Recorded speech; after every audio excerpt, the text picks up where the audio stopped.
Mwari avadi kuti tishaiwe zivo pamusoro pevakafa, pamusoro pevakafa, zvakanyorwa mubhaibheri. Chimiro chevakafa, chimiro chevakafa, Mwari avadi kuti tishaiwe zivo pamusoro pevakafa, pamusoro pevakafa, zvakanyorwa mubhaibheri. Chimiro chevakafa, chimiro chevakafa, vakafa havazivi, vakafa havadzoki, kunyangwe rudo kana ruvengo rwavo, zvanguri zvapfuura zvo.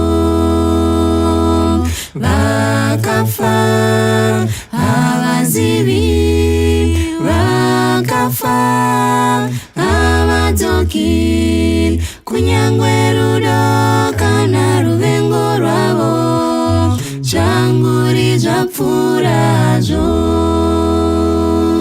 Tendeuka, tendeuka uchine nguva, hakuna kunamata kana wazofa. Iwe tendeuka, tendeuka uchine nguva, ndiko kuti ugoponeswa.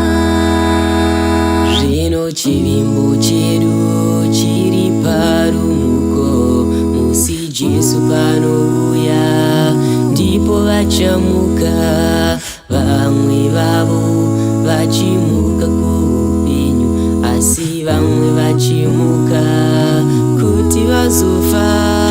Iwe tendeuka, tendeuka uchine nguva, hakuna kunamata kana wazofa. Iwe tendeuka, tendeuka uchine nguva, ndiko kuti ugoponeswa. Paridzi 9:5, nokuti vapenyu vanoziva kuti vachazofa, asi vakafa havana chavanoziva. Kunyange nomubayiro havachina, nokuti havacharangarirwi. Rudo rwavo nokuvenga kwavo negudo ravo, zvose zvanguva zvapera hazvo. Tendeuka, tendeuka uchine nguva, hakuna kunamata kana wazofa.